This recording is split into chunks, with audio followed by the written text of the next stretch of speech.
오늘 함께 예배를 드리시는 모든 성도님들에게 하나님의 임재를 경험할 수 있는 그런 복된 시간 되시기를 예수 그리스도의 이름으로 축원합니다. 장마가 시작된다고 합니다. 썩 기분 좋을 일은 없을 거고 생활하기도 좋은 그런 여건은 아니지만, 그러나 이 시간은 저와 여러분들에게 또 이 세상에 또 이 만물에 꼭 필요한 하나님의 은총의 시간입니다. 짜증과 그리고 그 우울함으로 넘어서서 일상이 감사함으로 채워지시기를 소망해 봅니다.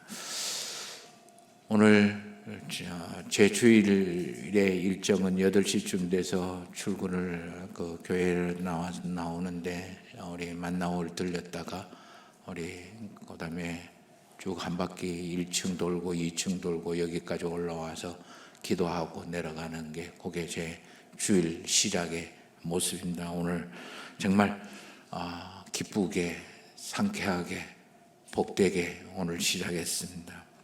오늘 딱 올라오자마자 우리 제가 말하지도 않았고 이야기하지도 않고, 그다음에 우리 아마 우리 모르실 것 같은데 오늘 참 기분이 참 좋은 은혜롭게 시작을 했습니다. 바로 오늘 우리 성도님들에게는 잘 이야기하지 않지만 삼위일체 주일입니다.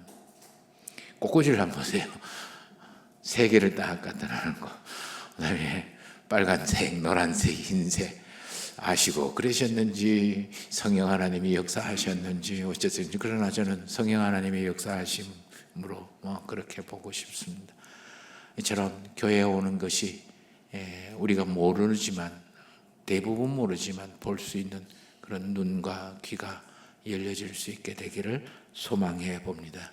그게 성령 하나님의 역사하심이에요. 성령 강림절까지 보내면서 우리 성령 하나님에 관해서 묵상해 왔습니다. 예수 그리스도의 부활은 믿음의 새로운 길을 시작한다라는 말과 같은 말이에요. 왜냐하면 이제까지 제자들은 예수님을 보고 만지고 듣고 같이 밥 먹고, 그다음에 코 골면서 자는 모습 보고, 그다음에 말씀을 할 때 침도 튀기는 거 맞아가면서 이렇게 저와 여러분들처럼 이렇게 생활을 한 거예요. 근데 예수님께서 부활을 하셨다라는 말은 부활하신 후에 도마에게 말씀하신 것처럼 보고 믿는 것보다 보지 않고 믿는 것이 더 복되다라는, 그러니까 보지 않고 믿는 믿음의 길을 시작한다, 그 길을 걸어갈 거다, 그렇게 이야기하는 거예요. 그래서 예수님의 마지막 수업이 거기에 관한 이야기였어요. 내용이었어요. 그 핵심 키워드가 뭐였다고요? 성령 하나님이래요.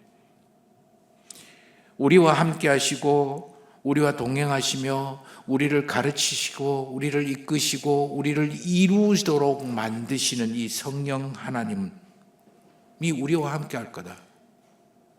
근데 문제는 내가 그거를 알아차려야 되는 거예요. 저와 여러분들에게 지금에도 최악의 상황에도 최선의 상황에도 좋아도 나빠도, 심지어 우리가 죄를 범하고 있을지라도 성령 하나님은 우리와 함께하고 계시는데, 내가 그거를 알아차리지 모르고, 그 다음에 느끼지 못하고, 그 다음에 그 성령 하나님의 음성을 듣지 못하고 내가 무시하고 상관없이 떠나서 살아간다면 내 입술로 이야기하고 여기 와서 찬양하는 게 무슨 의미가 있을까? 그래서 성령 하나님을 내가 알아차리는 게 중요한 거예요. 이 성령 하나님을 알아차리기 위해서 우리는 어떤 영적으로 살아있어야 돼, 깨어있어야 되는 거잖아요. 그 영적으로 깨어있게 하기 위한 행동들, 생활들이 바로 신앙생활이에요. 이 신앙생활을 혼자 하기는 참 힘들어요. 그래서 신앙생활을 쉽고 편안하고, 그래서 서로 검증해가면서 하기 위해서 우리는 교회 생활을 하는 거예요. 교회 생활 한다고 해서 신앙생활 하는 것이라고 생각하시면 안 되는 거예요. 신앙생활 하는 사람은 교회 생활을 하지만 교회 생활 한다고 해서 다 신앙생활 한다라고 생각하시면 안 되는 거예요. 오늘부터 언제까지 될런지 모르겠지만 이렇게 저와 여러분들이 보지 않고 가는 믿음의 길을 도와주실 이 성령 하나님의 가르치심과 이끄심과 이루심을 확인하는 그런 방법. 이런 상태에서 성령 하나님은 나와 함께 하시는구나라는 것을 내가 확인할 수 있는 그 방법에 관해서 묵상을 할 예정입니다. 그 방법이 바로 네 복음서에 나오는 예수님의 질문들이에요. 한번 찾아봤어요. 그래서 예수님의 질문이 사복음서에 중복되는 내용도 있지만 굉장히 많습니다. 어떤 사람은 한 300개 정도 된다고 이야기하는데 제가 찾기는 한 300개까지는 못 찾았고 한 6, 70개 정도는 찾았는데 거기에 관해서 우리 중요하고 우리가 기억해야 될 것들을 묵상할 거예요. 질문은 나를 깨우고 나를 그러니까 한 그레이드 업그레이드 시키고 가르치고 그리고 나를 깨어있게 만드는 아주 중요한 방법이에요. 그래서 아마 예수님은 사람들에게 제자들에게 질문을 참 많이 하신 것 같습니다. 그래서 따지고 보면 모든 학습, 배우는 것의 출발점은 뭘까요? 질문하는 거. 왜 그러지? 질문하는 거죠. 이게 왜 이렇지? 왜 이렇게 되는 거지? 라는 질문에서부터 시작하는 것이 아니겠습니까? 그래서 우리 앞으로 예수님이 질문들을 묵상하시면서 하나님이 옛날에 예수님이 제자들에게 또는 사람들에게 했던 질문이 아니라 바로 하나님이 지금 나에게 내 인생에 하는 질문이라고 생각을 하시고 그 질문에 대한 대답을 찾아내셔야 돼요. 그래서 정리가 되어지고 고백이 되어지기를 바라고, 그래서 앞으로 한 주간 동안 매 주일마다 질문을 던질 건데 그 질문이 모든 일상에서 묻고 그리고 그 질문을 스스로 답을 찾아 나가는 한 주간이 되기를 소망해 봅니다. 세례 요한이 예수님 잡히시고 난 다음에 예수님께서 공적으로 활동을 하기 시작을 사역을 하기 시작했어요. 그러니까 옥에 갇혀 있던 이 세례 요한이 저 사람이 맞는지 틀리는지 궁금한 거예요. 그래서 제자 2명을 보내서 예수님에게 물어보았어요. 그게 내용이 2절에서 5절까지의 내용이에요. 세례 요한의 제자들이 2명이서 예수님에 와갖고 우리가 오실 그분이 당신이 오실 그분이십니까? 아니면 우리가 다른 사람을 기다릴까요? 이 이야기는 당신이 메시아라고 생각을 했는데 메시아 같지 않으니까 메시아입니까? 아니면 내가 다른 사람을 기다릴까요? 다른 사람에게 기다릴까요? 그렇게 물어본 거예요. 그러니까 예수님께서 세례 요한의 제자들에게 너희가 지금 보고 듣고 한 것 그대로 우리 너 선생인 세례 요한에 가서 이야기를 해라. 맹인이 보고 못 걷는 사람이 걷고 나병 환자가 깨끗하게 되고 못 듣는 자가 듣게 되고 죽은 자가 살아나고 가난한 자가에게 복음이 전파된다. 그런 일을 하시더라. 그렇게 이야기를 해라. 그러면 알아들을 수 있을 거다. 이런 이야기겠죠. 그런데 이 이야기는 예수님께서 대답하는 맹인이 보고 못 걷는 자가 걷게 되고 이런 이야기들은 완벽하게 이사야에서 나오는 메시아의 표징들이에요. 표상들이에요. 그러니까 달리 이야기하면 조금 이따 다시 생각을 하겠습니다마는 말씀으로 확정을 내라. 말씀으로 깨달아라. 그런 이야기겠죠. 그래. 예수님 쉽죠. 아주 쉬워요. 그렇게 하면 예수님이 당신이 그리스도 메시아냐? 그래, 맞다. 그럼 끝나는데 왜 말씀을 이야기하면서 그렇게 할까라는 이야기예요.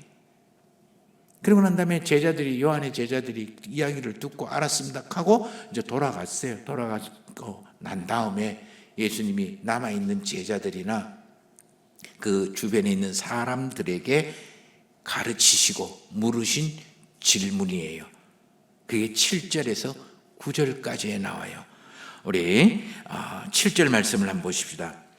그들이 떠나매 예수께서 무리에게 요한에 대하여 말씀해 너희가 무엇을 보려고 광야에 나갔었느냐. 8절에도 그러면 너희가 무엇을 보려고 나갔더냐. 9절 말씀 그러면 너희가 어찌하여 나갔느냐. 쉽게 이야기하면 너희가 무엇을 보려고 광야에 갔느냐. 더 짧게 이야기하면 너 뭐 하려고 교회 갔노? 아니면 너 뭐 하려고 광야에 나갔느냐? 그 이야기예요. 이것을 오늘 우리의 시점으로 다시 표현을 하면 이런 거예요. 너 뭐 때문에 교회 왔냐? 너 뭐 때문에 지금 예배를 드리느냐? 너 뭐 때문에 예수 믿느냐? 너 뭐 때문에 신앙생활 하냐? 일상적으로 이야기하면 너 뭐 때문에 회사 다녀? 너 뭐 때문에 우리 청년들, 학생들 너 뭐 때문에 공부하는 거야? 너 뭐 때문에 취직하려고 하는 거야? 라는 질문에 관한 거예요.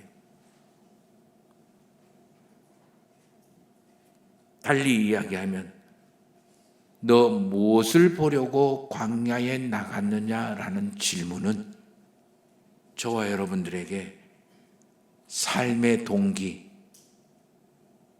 어떤 것들을 행하는 것의 동기, 심지어 직접적으로 신앙생활의 동기를 점검하고 정리하고 고백하라는 말이에요.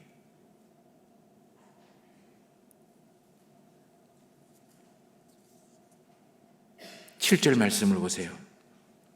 그들이 떠나며 예수께서 무리에게 요한에 대하여 말씀하시되 너희가 무엇을 보려고 광야에 나갔더냐. 바람에 흔들리는 갈대냐. 이렇게 이야기합니다. 바람에 흔들리는 갈대, 장관이 끝내주겠죠. 멋지겠죠. 자연 풍광이 끝내줍니다. 달리 이야기하면 구경하러 갔냐? 그 뭐가 있을까 구경하러 갔냐? 세상에 제일 재밌는 게 불구경과 싸움 구경이라고 하는데 불구경 갔냐?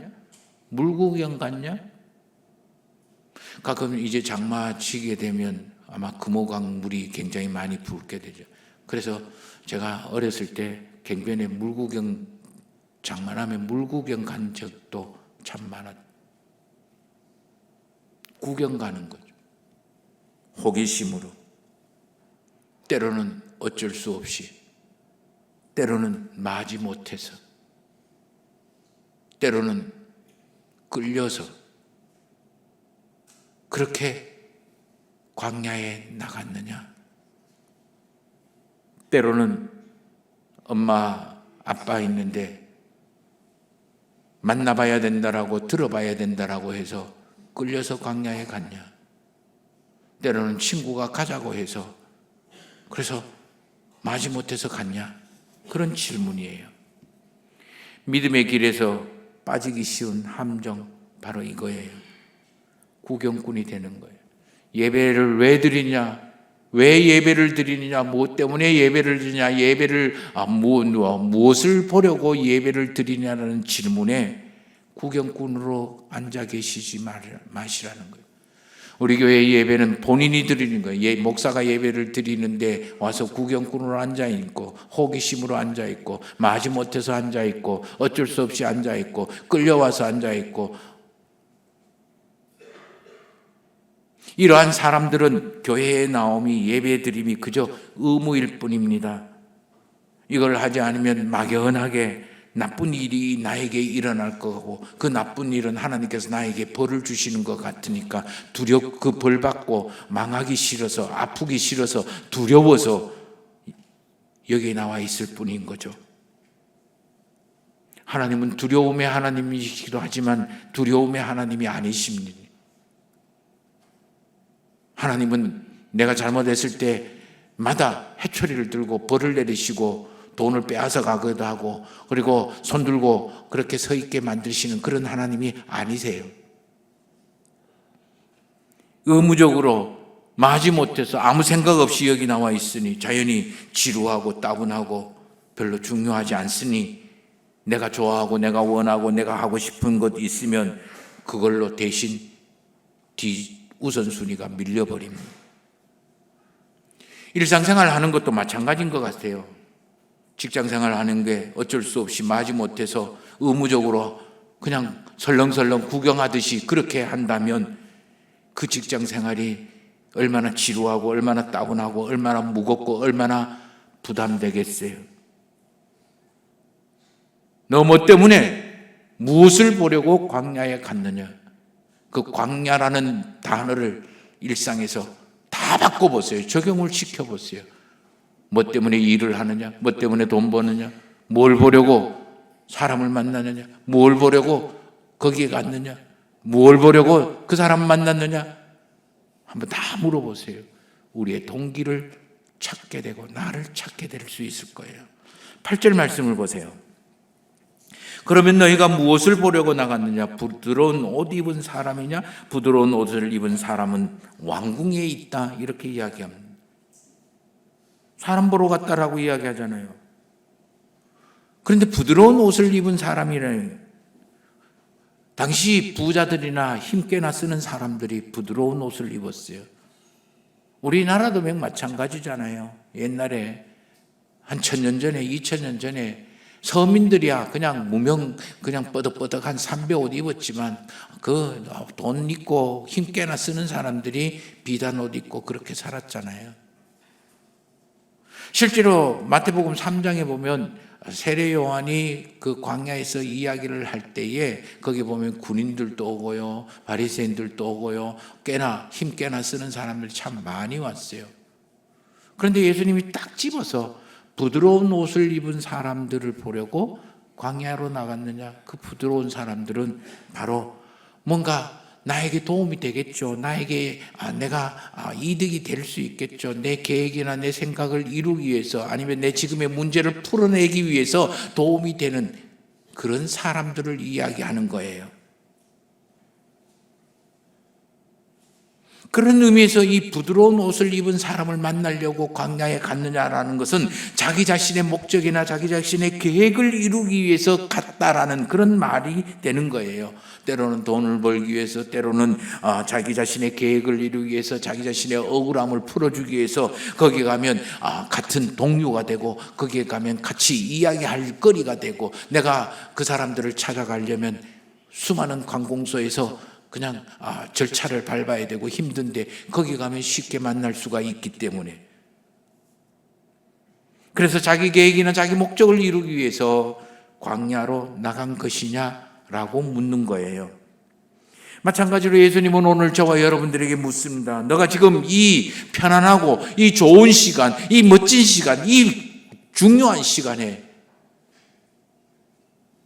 왜 여기 나와 있어? 왜 예배드려? 왜 말씀을 듣고 있고 왜 기도를 해? 하나님의 복을 받기 위해서입니다. 맞습니다. 그런데 대부분 내가 생각하는 복은 하나님이 나에게 주시는 복이 아니라 내가 원하고 내가 생각하고 내가 이루고 내가 편안하고 내가 가지고 싶은 것을 이루는 게 내 복이라고 생각을 하는 거예요. 예수님의 어투로 다시 바꿔 이야기를 하면요, 돈 벌려고, 그래서 부자 되려고, 예수 믿으려고 이렇게 그 교회에 나와서 예배를 드리냐? 부자 되려면 시장에나 가라. 아니면 시장에 주식 그 모니터 갖다 놔놓고 주식 공부나 하고 있거나 아니면 경매 공부나 하고 있어라.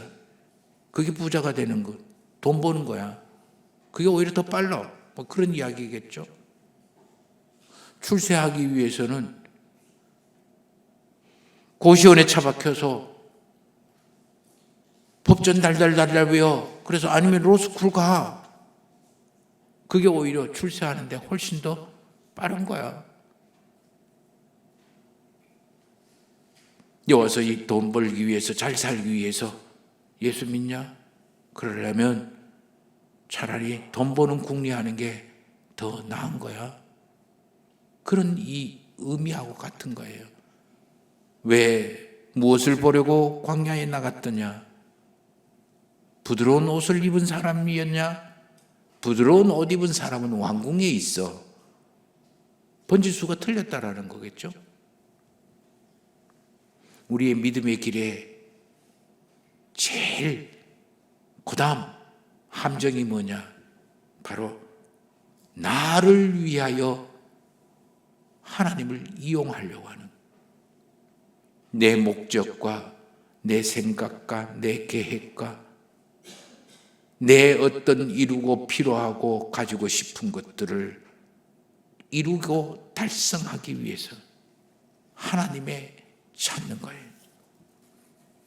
이러한 사람들은요, 쉽게 실망하고 쉽게 포기하고 쉽게 분노하고 쉽게 불평하고 쉽게 불만을 표현합니다. 왜요? 안 되거든요. 잘. 그게 될 때도 있겠지만 안 되거든요. 그러니 신앙생활을 하면서 자기 자신, 하나님보다는 자기 자신이 우선입니다. 그러니 자기 생각대로 신앙생활을 하는 거예요. 하고 싶으면 하고 하기 싫으면 안 하고, 드리고 싶으면 예배 드리고 싶으면 드리고 예배 드리기 싫으면 안 드리고, 그보다 더 중요하고 더 재밌는 거, 더 좋은 거 있으면 언제든지 예배는 뒷전으로 밀려버리는 거예요. 그러니 진전이 있을 수가 있나요? 10년을 믿어도 20년을 믿어도 늘 그렇고 그렇습니다. 신앙생활에 대한 열정도 헌신도 순종도 없어요. 지 똑똑한 대로 신앙생활을 하는 거예요. 일상생활도 비슷하죠. 우리의 모든 손으로 하는 일이나 아니면 사람들 만나는 거나 아니면 관계가 자기 자신을 위하여 자기 자신의 계획과 자기 자신의 목적과 자기 자신의 어떤 것들을 이루기 위해 이득을 얻기 위해서 만난다면요, 그 참 피곤해요. 상대방이 내면 마음대로 해줍니까? 안 해주죠. 그러니 힘들고, 그러니 그런 사람 만나야 되고 일을 해야 되니 피곤하고 불평과 불만과 그리고 화가 짝짓 나는 거예요. 그거를 사람들은 스트레스라고 이야기를 해요. 지 때문에 스트레스 생겼는데, 지가 잘못해 놔놓고 출발이 달랐잖아요. 그러니 쉽게 포기하고 쉽게 분노하고 불평하고 원망하고 화를 내는 거예요. 9절 말씀을 한번 보십시다. 그러면 너희가 어찌하여 나갔더냐? 선지자를 보기 위함이었냐? 맞다. 내가 너희에게 이르노니 선지자보다 더 나은 자다. 이렇게 이야기합니다. 예수님이 너희가 왜 강요로 나갔느냐? 정답을 이야기합니다. 선지자를 보기 위해서 갔다라는 거예요. 그 선지자는 세례 요한을 이야기하는 거겠죠? 이 세례 요한을 선지자라고 이야기하는 아주 중요한 근거가 있습니다. 그것이 바로 10절이에요. 보라, 내가 내 사자를 내 앞에 보내노니 그가 내 길을 내 앞에서 준비하리라 하신 것이니 이 사람에 대한 말씀이 이루어졌다. 이렇게 이야기하는 거예요. 그러니까 예수 그리스도를 준비하기 위해서, 예수 그리스도가 오시는 그 길을 예비하기 위해서 이 사람이 있었다. 그래서 그 사람이 선지자다. 그런 이야기죠. 세례 요한도 스스로 마태복음 3장 11절 말씀해 보니까 자기를 찾아오는 사람들에게 내가 아니야, 나 보지 마. 나는 너희를 회개하기 위해서 물로 세례를 주지만 내 뒤에 오시는 분은 나보다 능력이 많아서 나는 감히 그의 신발끈도 어떻게 만질 수도 없는 그런 분이 오시는데 그분은 성령과 불로 너희에게 세례를 주실 거다. 세례 요한이 예수 그리스도에 관해서 이야기를 하는 거예요. 세례 요한은 늘 요한복음 1장 19절에도 보라, 세상 죄를 지고 가는 하나님의 어린 양이다. 나 보지 말고 저 예수 봐 라고 이야기를 하고 있는 거예요. 그런 의미에서 선지자고 여자가 낳은 사람들 중에 제일 크다라고 이야기를 하는 거예요. 그러므로 선지자라는 말은 예수님을 가리키는 방향 표지판과 같다라는 거예요. 이정표와 같다라는 거예요. 세례 요한의 말은 항상 예수 그리스도에 관한 것이었고, 세례 요한의 손가락은 늘 예수 그리스도에 관한 거였어요. 세계의 유명한 이 서양 화가들 중에, 진짜 유명한 화가들, 이름 있는 화가들 중에 이 성경을 주제로 해서 그림 그린 사람들이 많은데 세례 요한을 그릴 때는 항상 세례 요한이 이렇게 돼 있어요. 그러니까 손가락을 이야기해요. 그리고 그 손가락 끝에는 예수 그리스도가 있어요. 그러니까 세례 요한이 주인공이 아니라는 말이죠. 선지자라는 말은 세례 요한, 선지자가 하는 말이 중요하고, 그리고 선지자가 가르치는 게 중요하고, 그리고 선지자가 품는 게 중요하다라는 거예요. 선지자가 최종 목표가 아니고 목적이 아닌 거예요. 보이는 선지자를 통해서 보이지 않는 그 가르치는 말들을 들어야 되고, 그 가르치는 손가락 끝을 봐야 되는 거고, 그리고 그 마음에 담겨져 있는 그런 것을, 보이지 않는 것을 봐야 한다라는 거예요. 그래서 이제 분명해졌죠. 사람들이 광야로 보러 나간 것은 선지자였습니다. 왜 선지자를 보러 갔습니까? 선지자가 말을 하고, 선지자가 가르치고, 선지자가 품고 있는 그것을, 보이지 않는 것을 보게 하는, 뭐라고 했어요? 이정표였고, 그리고 방향 지시등이라고 했어요. 방향표라고 했어요. 그러면 그 방향표 따라가야 되는 거예요. 선지자가 중요한 것이 아니죠. 선지자가 목적이 아니에요. 그 선지자가 하는 말에 귀를 기울여야 되고, 그 선지자가 손가락으로 가르치는 것을 봐야 하는 거고, 그리고 그 선지자가 품고 있는 마음의 중심을 알아차야 돼요. 이건 다 보이지 않는 거예요. 그런데 이 보이지 않는 믿음의 길에서 가장 큰 문제가 바로 이 보는 것만 본다라는 거예요. 세례 요한을 보고 있는 거예요. 자기 눈에 있는 세례 요한을 보는 거예요. 아, 그 사람은 낙타털 옷을 입었구나. 그 사람은 지팡이 하나 짚고 있구나. 그 사람은 머리를 깎았구나. 안 깎았구나. 그 사람은 똑똑하구나. 율법을 많이 알고 있구나. 안 있구나. 그리고 그 사람은 뭘 한다. 세례를 베푼다. 그 사람에게 세례를 받아야 된다. 그딴 게 아무런 소용이 없음에도 불구하고 사람들은 거기에 빠져 있는 거예요. 세례 요한이 손가락으로 가리키는 그 지점을 봐야 되는데 손가락 보고 있는 거예요. 손가락이 크니 작으니, 손톱이 있니 없니. 보이는 세례 요한, 들리는 세례 요한이 아니라 보이지 않는 세례 요한이 가리키고 말하는, 보이지 않는 예수 그리스도를 보고 들어야 되는 거예요. 근데 이거를 반대로 이야기하면, 이것을 말하지 않는다, 가르치지 않는다면 그 사람은 선지자가 아니다라는 이야기가 되는 거예요. 그러므로 교회에서 사람 때문에, 사람에 의해서 교회에 나오기도 하고 안 나오기도 하겠지만, 교회는 처세술을 들으려고 나오는 곳이 아닙니다. 교회는 시국 토론하기 위해서 나오는 게 아니에요.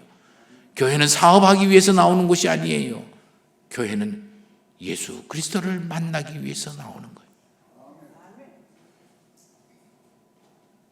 담임 목사가 위대해서 교회에 나오는 것도 아니에요. 이것이 보지 않고 가는 믿음의 길입니다. 저와 여러분들의 신앙생활은 어떨까요? 뭐 때문에 교회에 나옵니까? 예수 그리스도를 만나기 위해서 교회에 나오는 거잖아요. 지금 뭐 때문에 이 중요한 시간에 예배를 드리십니까? 하나님의 임재 안에 머무는 그 임재를 경험하기 위해서 지금 예배를 드리는 거 아닙니까? 뭐 때문에 말씀을 듣고 있습니까? 예수 그리스도의 가르침을 듣고 있는 거죠.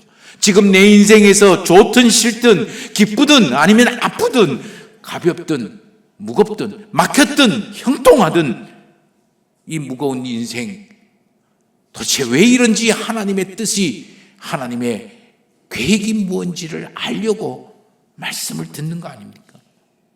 무엇 때문에 기도합니까?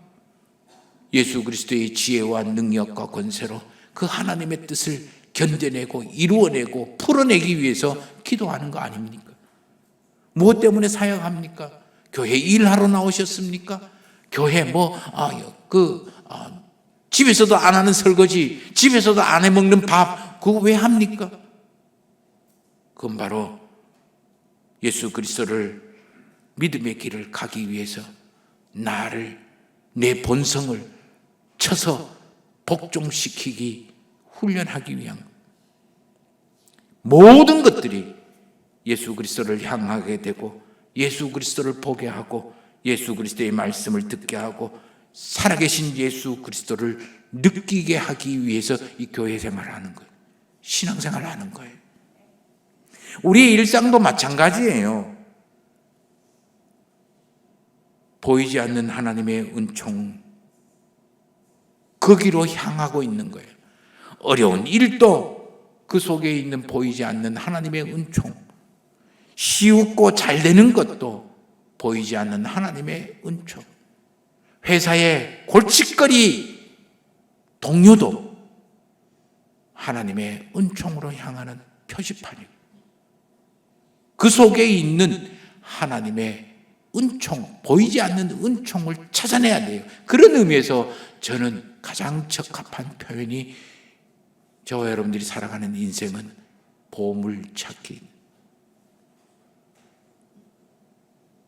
숨겨져 있는 보물을 찾아야 돼요. 하나님이 숨겨놓은 보물을 찾아내야 돼요. 때로는 세례 요한처럼 오실 분이 당신입니까? 아니면 다른 사람 기다려야 될까요? 이게 하나님의 뜻입니까? 아니면 다른 걸 찾아야 돼요? 때로는 의심도 생기기도 하고요. 때로는 회의도 생기기 정상이에요. 그런데 그때마다 우리는 뭐로 확인해야 됩니까? 말씀으로 확인해야 돼요. 예수님은 절대 내가 메시아다 그렇게 이야기하지 않습니다. 말씀으로 다 이야기한 거예요. 그 말씀을 내가 읽고 찾아내고 확신하면서 내 믿음의 길을 걸어가야 되는 거예요. 민수기 6장 27절의 말씀을 보면 하나님께서 제사장 아론에게 이스라엘 백성들을 이렇게 그 축복을 하라. 내 이름으로 너가 이스라엘 백성들에게 축복을 하면 내가 그들에게 복을 주겠노라. 하나님이 직접 주시면 되죠. 근데 제사장 아론을 통해서 이야기하면 내가 줄게. 데살로니가 전서 2장 13절 말씀에 보면 사도 바울이 데살로니가 교회 성도들에게 너희가 우리에게 들은 바 하나님의 말씀을 받을 때에, 사도 바울의 이야기를 들을 때에 사람의 말로 듣지 아니하고 하나님의 말씀으로 받았으니 잘했다. 그 믿음을 말씀대로 믿는 믿음대로 너에게 역사할 거다. 그렇게 이야기하는 거예요.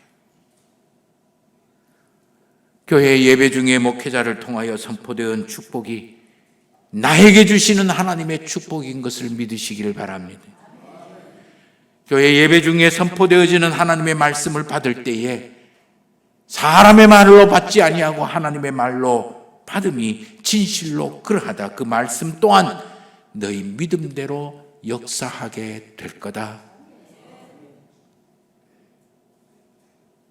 더 나아가세요. 일상에서 저와 여러분들은 일상에서 세례 요한이 되어야 합니다. 내 말 한마디를 통해서 예수 그리스도가 선포되어지고 내 기도를 인하여 예수 그리스도가 보여지고 드러나고 내 옆에 있는 사람들에게 내 예배드림으로 인하여 하나님을 만나는 감격이 일어나게 됩니다. 내 일상에서 내 눈에 보이는 좋고 나쁘고 그다음에 좋은 소리, 싫은 소리, 이 모든 것, 잘 되고 안 되고 이 모든 일상에 보이는 것, 들리는 것들 너머에서 하나님이 주시는 은총에 보이지 않는 비밀을, 보물을 찾아내야 되는 거예요. 그게 보지 않고 가는 믿음의 길입니다. 그러기 위해서 우리 일상에 예수 그리스도를 찾고 구하고 두드려지게 되기를 바랍니다.